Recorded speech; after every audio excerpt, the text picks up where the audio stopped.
पूज्य श्री भाई जी महाराज की जय, पूज्य श्री राधा बाबा की जय, पूज्य मैया की जय, अपने प्यारे भैया की जय, पूज्य दादा की जय, भक्तवत्सल भगवान की जय। हरि बोल। बड़े सौभाग्य का क्षण है कि आज भी हमें सत्संग और कीर्तन का परम लाभ प्राप्त हो रहा है। पहले संतों के कुछ वाक्य, उसके बाद एक भक्त चरित्र।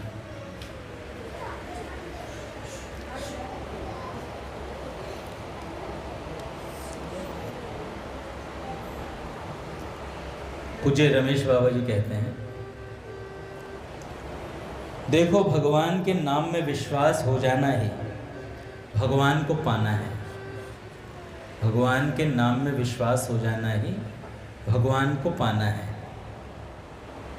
जिसकी जीभ भगवान का नाम नहीं लेती है, जिसका मन भगवान को याद नहीं करता है, वह सीधे मृत्यु के बाद अनंत काल के लिए अंधकार में चला जाता है। किसी को पता नहीं मरने के बाद हम लोग कहाँ जाएंगे, अंधकार में भटक रहे हैं। इसलिए भगवान का नाम दिन रात लेना चाहिए, हर क्षण लेना चाहिए, एक क्षण भी भगवान के नाम के बिना ना जाए।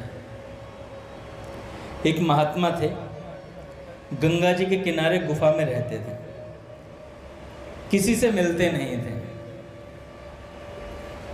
एक बार कुछ संत उनका दर्शन करने गए, पहुंचे वहां गुफा के दरवाजे पर बैठ गए और कीर्तन करने लग गए, क्योंकि जो भगवान के भक्त होते हैं वे भगवान के नाम से खींचते हैं।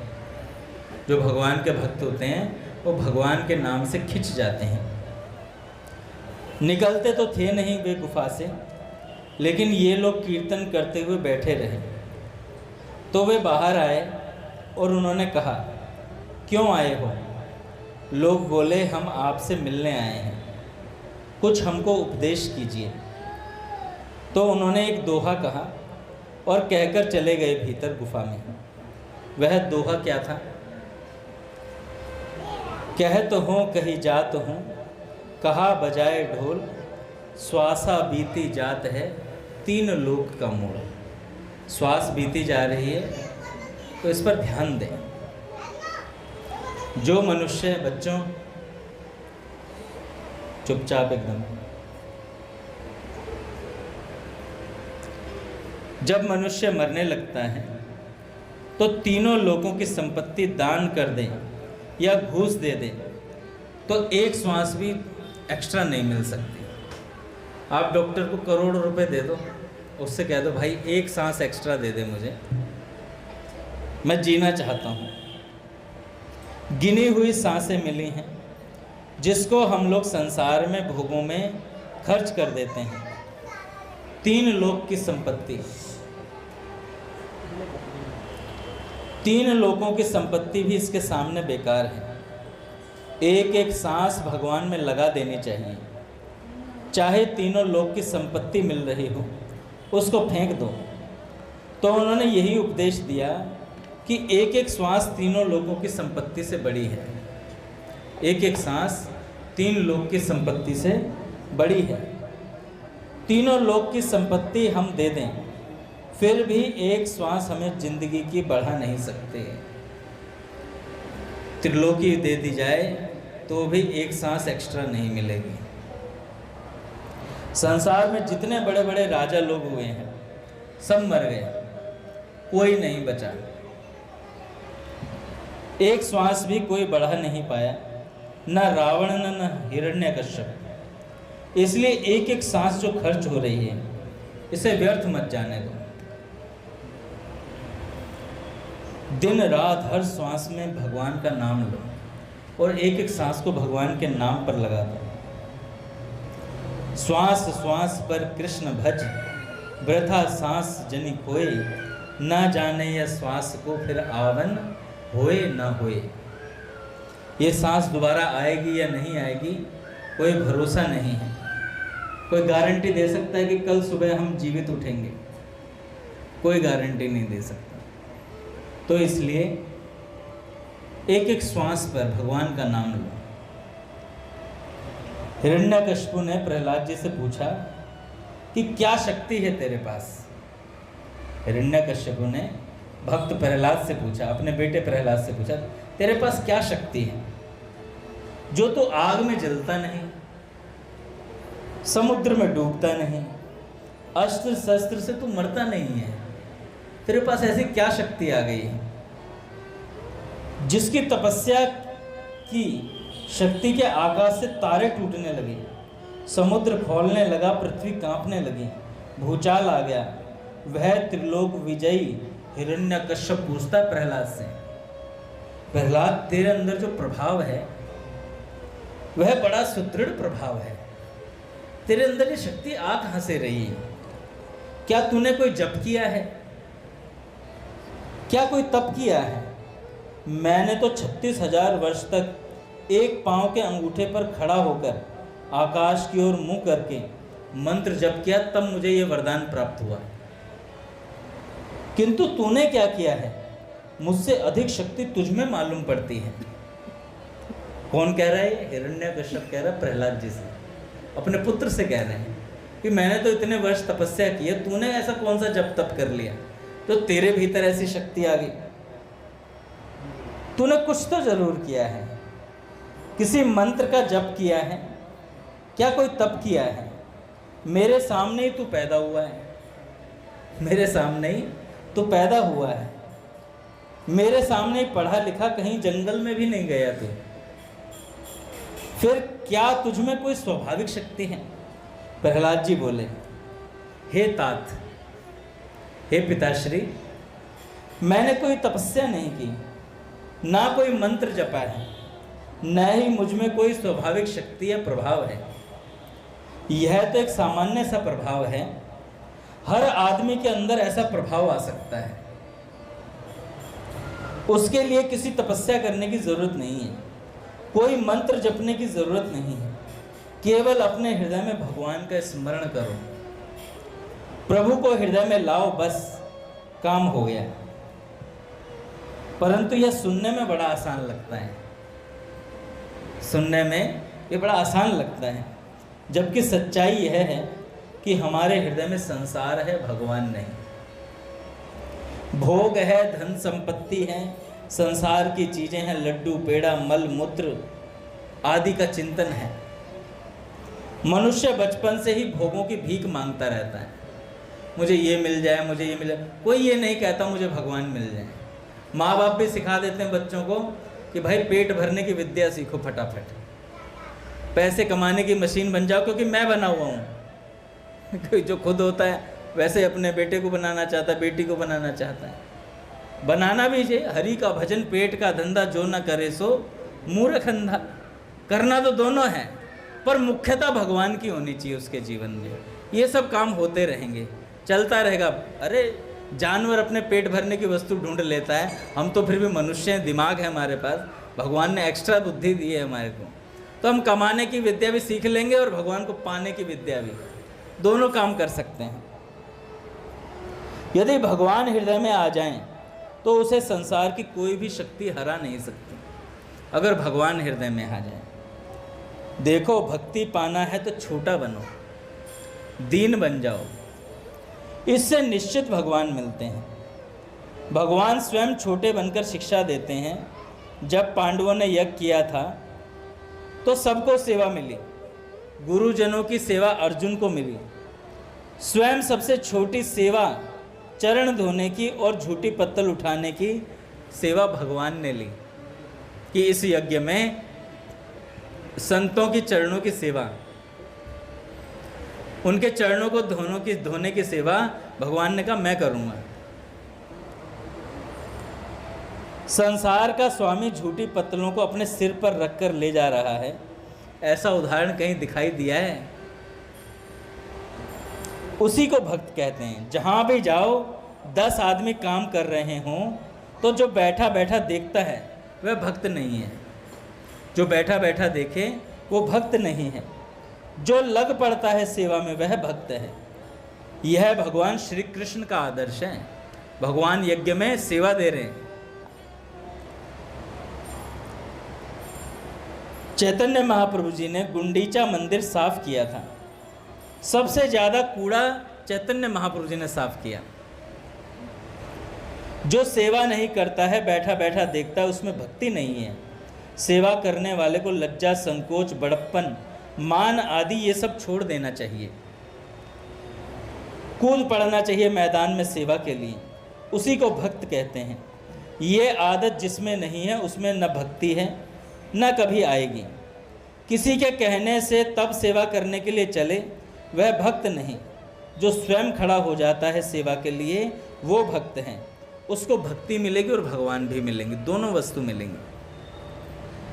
तो कहते हैं संत कि दो बातन को भूल मत, जो चाहे कल्याण, नारायण एक मौत को, दूजे श्री भगवान। कल्याण चाहते हो तो दो बातों को कभी मत भूलो। एक तो मृत्यु को, और थोड़ी देर में हम लोग चले जाएंगे संसार से। थोड़ी देर में हम चले जाएंगे संसार से, ये सोचना चाहिए। ना हमारे साथ स्त्री जाएगी, ना बेटा जाएगा, ना बेटी जाएगी, सब यहीं रह जाएंगे। ना मित्र जाने वाला है, ना धन जाने वाला है, ना संपत्ति, ना मकान, ना जमीन, ना जायदाद, सब यहीं रह जाएगा। ये सोचा करो कुछ देर बैठकर कि हम मर गए। ये सोचा करो बैठकर, हम मर गए तो क्या होगा? सब काम हो जाएगा पर भगवान की प्राप्ति नहीं हो पाएगी तुम्हें बस। इसलिए जो पहला काम है, ज़रूरी काम है, भगवान से प्रेम करना, वो कर लेना चाहिए। लेकिन ये आधी बात है, मृत्यु के बारे में सोचना ये आधी बात है। इससे घबराहट पैदा होगी साधक के भीतर कि मुझे मरना है। दूसरी बात है भगवान को याद करना, कि मृत्यु आएगी तो किसको याद करना, ये बात भी तो पता होनी चाहिए। तो भगवान को याद करना है। भगवान को सोचोगे तो कभी भय नहीं लगेगा किसी भी चीज़ से। मनुष्य घबराता है क्योंकि भगवान को भूल जाता है। हम ममता करते हैं, ये पैसा हमारा है, स्त्री हमारी है, यह मकान हमारा है, यह शरीर हमारा है, क्योंकि हमने भगवान को अपना माना नहीं। भगवान के चरण ही अभय हैं, यह हमेशा याद रहे तो भय नहीं लगेगा। निर्भय पद को प्राप्त हो जाओगे, कहीं ममता नहीं होगी। क्या किसी को अपना बनाते हो? सभी चीज़ें छूटने वाली हैं भाई, छूट रही हैं और शरीर भी छूट रहा है। मोताजी पिताजी कहते हैं कई बार, देखो आज ये जो गंगा जी का जल यहाँ बह रहा है, गंगा जी बह रही हैं, आज आपके सामने जो जल आया वो थोड़ी देर में यहाँ नहीं रहेगा, आगे बढ़ जाएगा। ऐसे ये संसार है, प्रति क्षण निकल रहा है, बह रहा है ये संसार। जो कल था वो आज नहीं, और जो आज है वो कल नहीं रहेगा। हम बच्चे से जवान कब हो गए हमें पता ही नहीं चला, और जवानी से कब बुढ़ापा आ जाए और कब मौत आ जाएगी पता नहीं चलेगा। इस आने जाने के बीच में ही हमें भगवान की प्राप्ति करनी है। कोई ये डेट निश्चित करके बैठा हो कि मैं उस दिन भजन करूँगा, उस दिन मुझे भगवान की प्राप्ति होगी, तो ऐसा सोचने वाले को कभी भगवान की प्राप्ति नहीं होगी। क्योंकि भगवान का भजन वर्तमान में करने की वस्तु है, भविष्य में करने की वस्तु नहीं है। गोकर्ण जी ने अपने पिता से कहा था, पिताजी जैसे पानी का बुलबुला फक से फूट जाता है, ऐसे ही ये मनुष्य का जीवन है। ये श्वास एक दिन जाएगी, फिर लौटेगी नहीं। मुख खुला रह जाएगा, बंद करने के लिए भी कोई आएगा, बंद नहीं कर पाओगे। बंद करने के लिए भी कोई ना कोई चाहिए होगा। ये श्वास एक दिन जाएगी, फिर लौटेगी नहीं। मुख फट गया, सांस चली गई, कभी नहीं लौटेगी। जैसे मच्छर होते हैं संसार में, करोड़ों पैदा होते हैं और मर जाते हैं, एक दिन में उनका जीवन खत्म हो जाता है। ऐसे ही हम लोग हैं, बिना भगवान के प्रेम के जी रहे हैं। मच्छर हैं, पानी के बुलबुले हैं हम लोग, थोड़ी देर में फूट जाएंगे।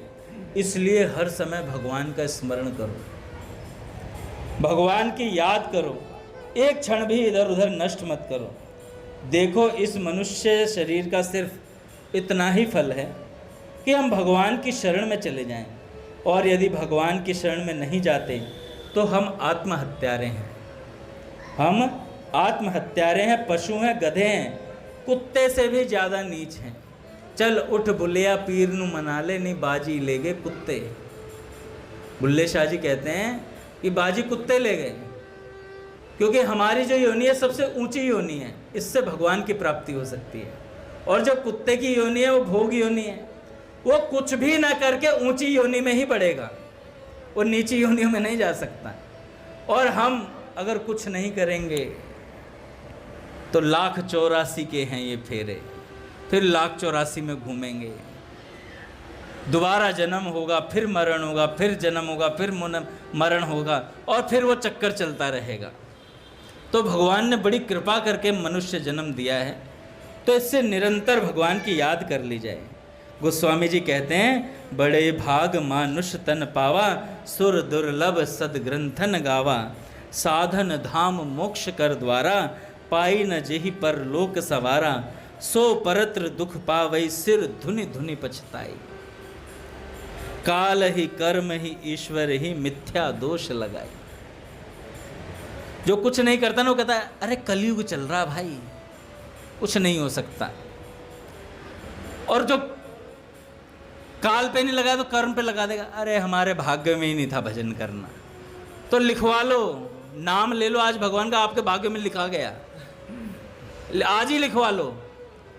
कोई ये सोचता है ना मेरे भाग्य में भजन करना नहीं लिखा है, एक बार बोल दो राम, हो गया, लिखा गया, तुम्हारे भाग्य में लिखा गया भगवान की प्राप्ति, काम हो गया। ईश्वरी भगवान पे दोष मर देते थे, पहले काल पे, फिर कर्म पे, और फिर भगवान पे।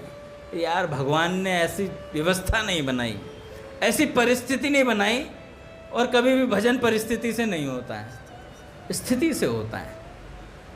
तत्काल लग जाओ। स्वामी जी महाराज कहते हैं आज से ही भगवान का नाम लेने लग जाओ, परिस्थिति भी बदल जाएगी। काल ही, कर्म ही, ईश्वरी, तीनों अनुकूल हो जाएंगे।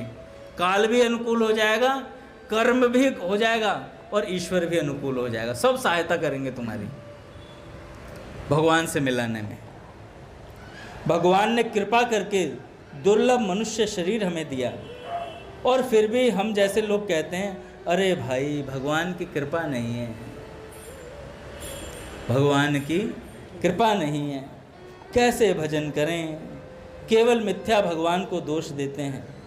जो न तरे भव सागर, नर समाज अस पाई, सो कृत निंदक मंदमति, आत्मा हन गति जाए। वो आत्महत्या कर रहा है जो ऐसा सुंदर समागम पाकर भी भगवान की तरफ नहीं चल रहा है ना। इतने अच्छे भक्त कहाँ मिलेंगे, ऐसा सत्संग भजन कीर्तन कहाँ मिलेगा भैया।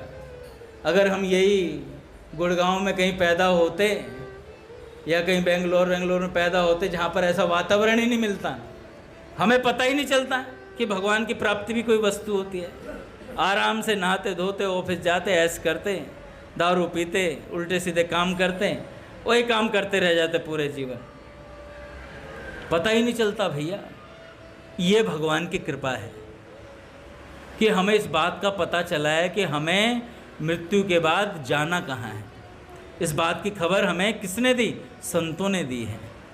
बिनु हरि कृपा मिल ही नहीं संता, बिना हरि की कृपा के संत भी नहीं मिलते। तो हमारे ऊपर भगवान की कृपा, इस बात का दोष तो हटा ही दो कि हम पर भगवान की कृपा नहीं है, हम लोगों के लिए अलाउड नहीं है ये। हम लोग ये ना सोचें कभी भी कि हम पर भगवान की कृपा नहीं है। अभी अपने अजय प्रभु के भाई आने शुरू हुए हैं कुछ दिनों से, इनके मित्र भी आते हैं, दोनों आते हैं, बालक आते हैं। हो गई ना कृपा, बगल में थे, पहले नहीं आते थे, अब आते हैं। तो कृपा कभी भी किसी पर भी हो सकती है, ये भगवान का विधान है। वो जिन पर उंगली रख दें वो मंदिर आ जाएगा, जिससे उंगली हटा लेंगे वो चला जाएगा। ये भगवान के ऊपर है भाई,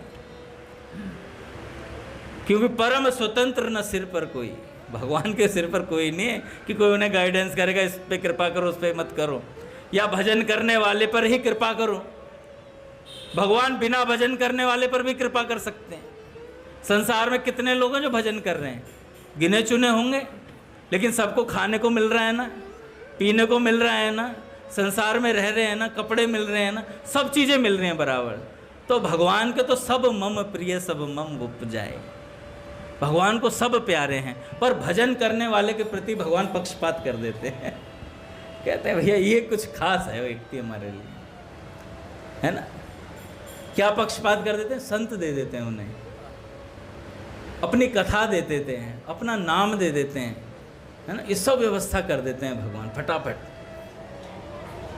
जो मनुष्य शरीर पाकर भगवान की शरण में नहीं गया वह आत्महत्या करने वाले से भी ज़्यादा नीच है। किसी तरह से भी भगवान की शरण पकड़नी चाहिए, इसलिए सत्संग किया जाता है। स्वामी जी महाराज एक बार कह रहे थे कि कई लोग सोचते हैं जो भीख मांगने वाले होते हैं ना, स्वामी जी महाराज देखा करते थे गीता भवन के आगे बहुत से भीख मांगने वाले लोग बैठे रहते थे। तो स्वामी जी महाराज कहते हैं कि ये भीख मांगने वाले लोग भी अगर आज से ही राम राम करना शुरू कर दें तो ना इनके खाने की कमी रहेगी, ना इनके पास पहनने की कमी रहेगी, सारी वस्तुएं बढ़िया से बढ़िया मिलेंगी। पर ये राम राम करते नहीं हैं, पर ये राम राम करते नहीं हैं, राम का नाम लेते नहीं हैं। नहीं, भगवान का नाम भोजन की भी व्यवस्था कर देता है, कपड़े पहनने की भी व्यवस्था कर देता है, सब चीज़ों की व्यवस्था भगवान का नाम कर सकता है। इतना सामर्थ्य भगवान के नाम में है, पर हम नाम लेते नहीं हैं। हम सोचते क्या होगा इससे, अरे एक बार विश्वास करके तो देखो क्या होगा, पता लग जाएगा। लेने वाले को पता चलता क्या वस्तु मिल रही है इससे। इसलिए सत्संग किया जाता है। पट खुलेंगे महाराज। श्री राम जय राम जय जय राम, श्री राम जय राम जय जय राम, श्री राम जय राम जय जय राम, श्री राम जय राम जय जय राम, श्री राम जय राम जय जय राम, श्री राम जय राम जय जय राम,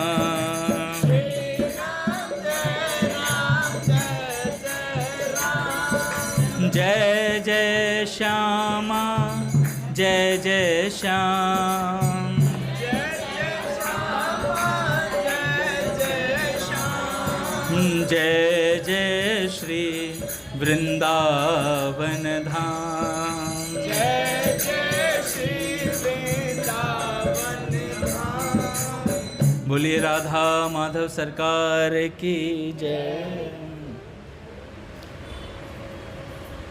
तो भैया भगवान की शरण पकड़नी चाहिए साधक को, सत्संग करना चाहिए। सत्संग किया जाता है क्योंकि भक्तों साधु संतों का संग करने से जीव को ज्ञान होता है, और थोड़ी देर का भी सत्संग मनुष्य को भगवान से मिला देता है। थोड़ी देर का भी सत्संग मनुष्य को भगवान से मिला देता है। मनुष्य जब पैदा होता है तो जन्म से ही जीवों का सहारा लेने लगता है। बचपन में माता पिता का, बड़े होने पर स्त्री पति का। मनुष्य का सहारा लेने वाला अवश्य डूबता है। यही गलती आज तक हम लोगों ने की है। संसार में हर आदमी भवसागर में डूब रहा है। ये जानते हुए भी जानबूझकर हम डूबने वालों का ही सहारा लेते हैं, डूबने वालों का ही सहारा लेते हैं। आज पूज्य मलुकपीठ सरकार कह रहे थे कि उन्होंने इतने शास्त्र पढ़े हैं, मलुकपीठ सरकार ने इतना सत्संग सुना, इतने शास्त्र पढ़े, कह रहे किसी शास्त्र में मुझे आज तक ये नहीं मिला कि संसार इस दिन शुरू हुआ, ये सृष्टि इस दिन शुरू हुई, ये तिथि है इस सृष्टि की। पता नहीं कब से ये सृष्टि चल रही है, और जब से ये सृष्टि है तब से हम हैं, तब से हम भी हैं, तब से ही हमारा मरना जीना चलता आ रहा है। और हम सोचे कि ये मरना जीना कब तक चलता रहेगा? जब तक आप चाहते रहेंगे तब तक चलता रहेगा। आप आज से ये चाहना बंद कर दो कि मैं इस संसार में नहीं आऊँगा, इस बार मैं भगवान को पाकर रहूँगा, तो आप ही इस चक्र को बंद कर सकते हो। आपके हाथ में है ये बात कि आपको 84 लाख की योनियों में पड़ना है या नहीं पड़ना, या इस संसार में घूमते रहना नहीं रहना, यह आपके हाथ की बात है। इस बार मौका मिला है तो चौका मार लिया जाए, क्यों ना भगवान की प्राप्ति कर ली जाए। पूज्य प्राची दीदी कहती हैं कि अनंत जन्म हमने संसार को पाने में लगाए हैं, क्यों ना इस बार इस जन्म को श्री कृष्ण के लिए न्यौछावर कर दिया जाए। क्यों ना ये जन्म श्री कृष्ण को प्राप्त करने के लिए लगाया जाए। तो इस बार हम श्री कृष्ण को पाकर रहेंगे, ये बात मन में धारण कर लेनी चाहिए। तो आज तक हमने यही गलती की है कि हम बार बार आ रहे हैं, बार बार जा रहे हैं, पर ये निश्चय नहीं कर रहे हैं कि हमें भगवान को पाना है। संसार में हर आदमी भवसागर में डूब रहा है, बार बार सोचता है ये मेरी माँ है, ये मेरे पिता है, ये मेरा भाई है, ये मेरा बेटा है, ये मेरी स्त्री है। भाई अपनापन छोड़ दो, भगवान मिल जाएंगे। अपनापन छोड़ दो, ये नहीं कहा भगवान ने अपनों को छोड़ दो, अपनापन छोड़ दो उनमें, हैं? अपनापन छोड़ दो, सेवा करनी है, जग की सेवा खोज उनकी है, प्रीति उनसे कीजिए। हमें खोजना, जग की सेवा करनी है, खोजना हम हैं कौन, और प्रेम किससे करना है? भगवान से प्रेम करना है। अश्वत्थामा ने ब्रह्मास्त्र छोड़ा उत्तरा के गर्भ पर। उस ब्रह्मास्त्र से रक्षा करने वाला संसार में कोई नहीं था। उत्तरा जी के गर्भ में था बालक, तो ब्रह्मास्त्र छोड़ा गया अश्वत्थामा द्वारा। तो गर्भ में रक्षा कौन करेगा जाकर के? कोई था कोई जो गर्भ में जाकर रक्षा कर सकता है? केवल एक भगवान कर सकते हैं। ना कोई देवता ना कोई मनुष्य। उत्तरा ने देखा कि सारा आकाश लाल हो गया है और ब्रह्मास्त्र उसकी ओर आ रहा है भस्म करने। वह दौड़ी कहाँ गई? जहां पांडव, व्यास जी तथा और भी बड़े बड़े ऋषि महर्षि बैठे थे। वहां जाकर उत्तरा न तो अर्जुन के पास गई न भीम के पास गई। जाने कहां से उसको ज्ञान हुआ, सीधे भगवान श्री कृष्ण के पास गई उत्तरा। श्री कृष्ण सोचने लगे कि ये सीधे मेरे पास क्यों आई है, जबकि इसे अर्जुन के पास जाना चाहिए था, क्योंकि यह अर्जुन की पुत्र वधू है। हर मनुष्य पहले परिवार से सहायता मांगता है, क्योंकि वहां उसका अधिकार होता है।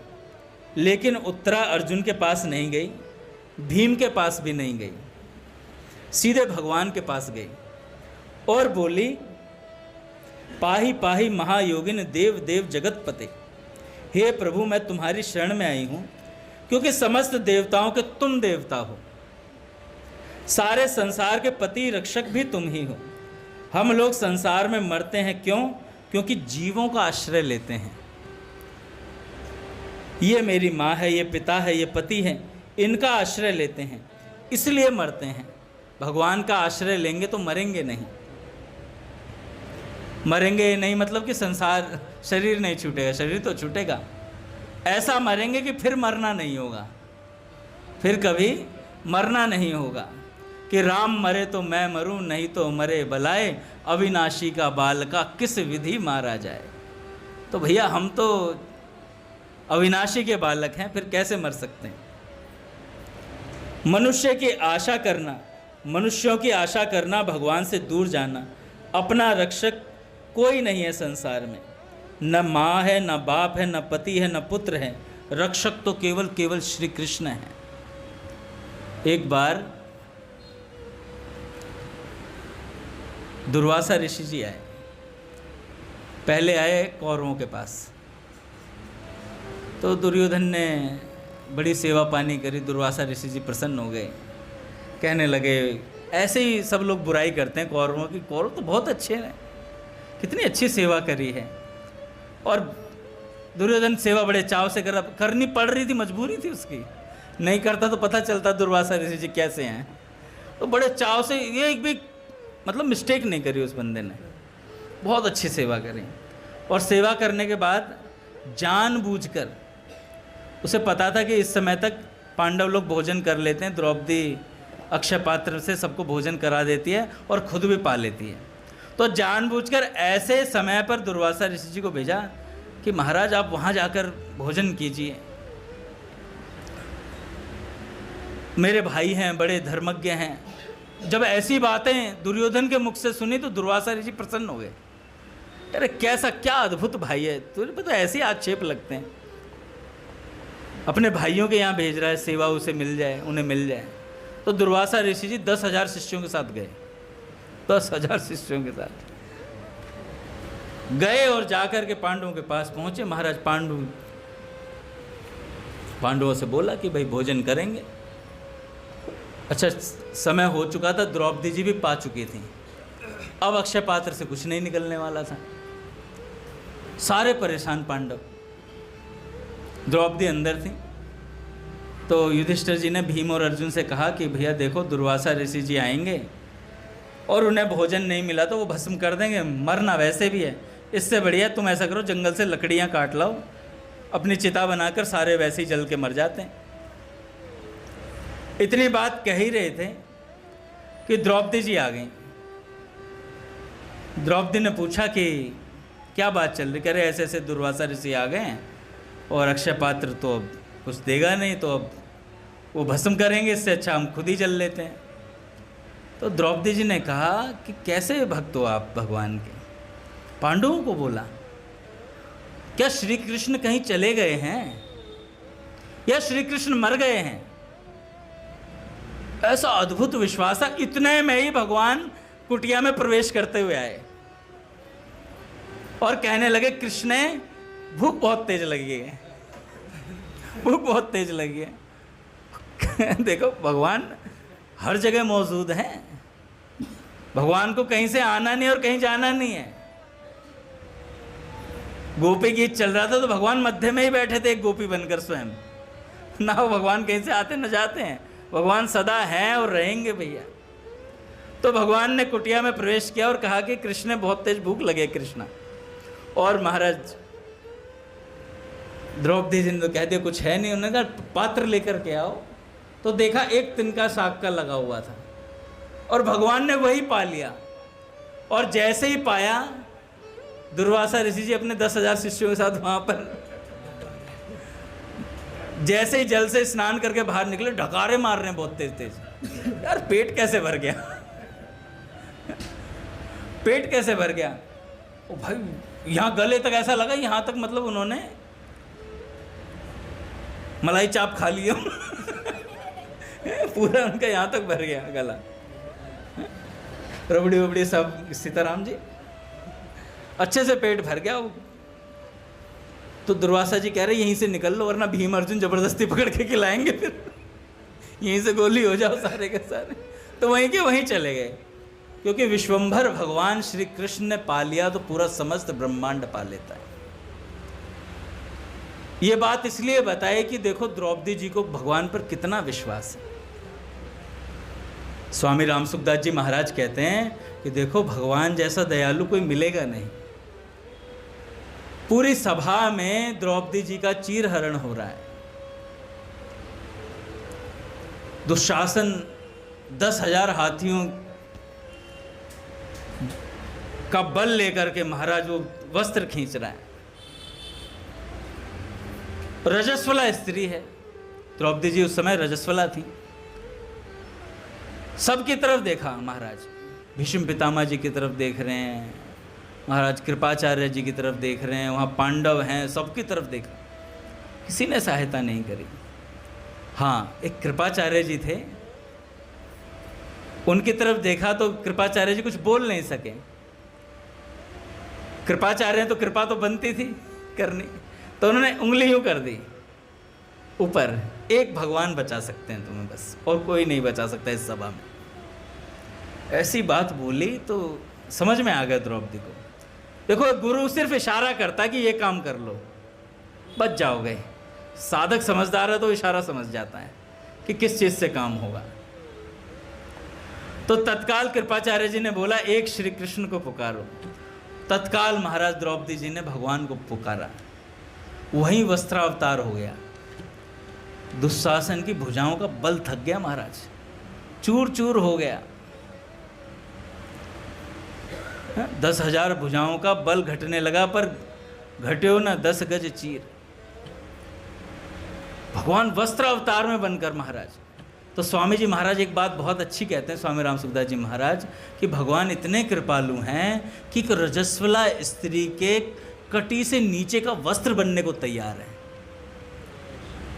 कैसे अद्भुत भगवान हैं कि कटी से नीचे का वस्त्र बनने को तैयार हो गए भगवान। भगवान ने ये नहीं देखा ये शुद्ध है शुद्ध है, भगवान तत्काल रक्षा के लिए आते हैं। ऐसे ही भगवान हमारी रक्षा के लिए तैयार बैठे हैं। भगवान ये नहीं देखते कि भैया ये शुद्ध है अशुद्ध है, क्या करेगा क्या नहीं करेगा।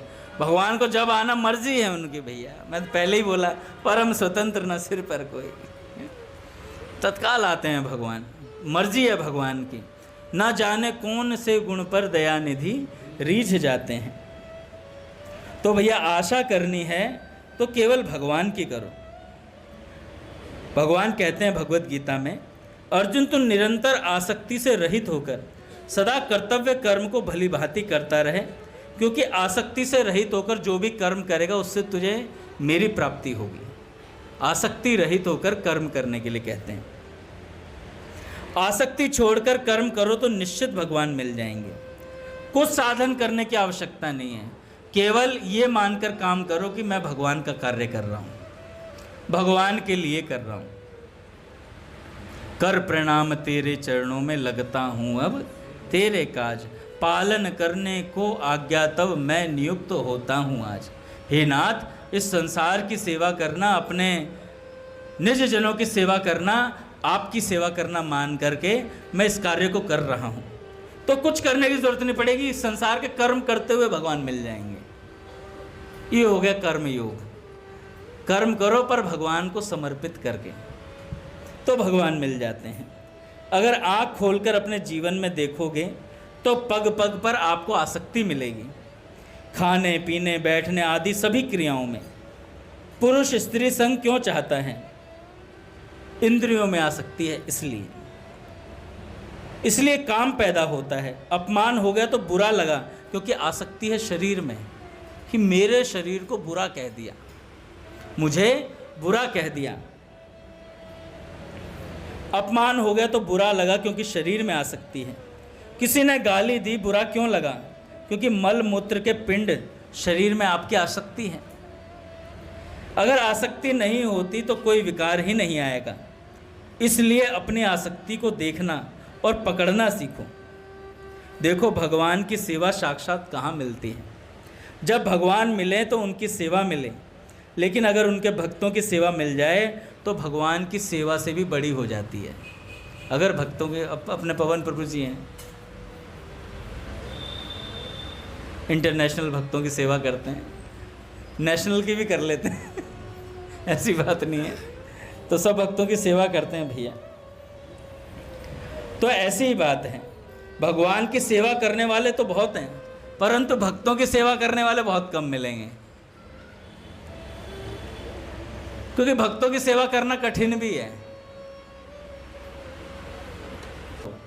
भक्त कैसा होता है कि भगवान की बात सुनते ही नेत्र भरे हैं। इतनी आसक्ति भक्त की हो जानी चाहिए भगवान में कि भगवान के भक्तों की भगवान की बात सुन करके उसके नेत्र भरी आए, आंखों में आंसू आ जाए, हाँ मेरे भगवान में ये गुण है।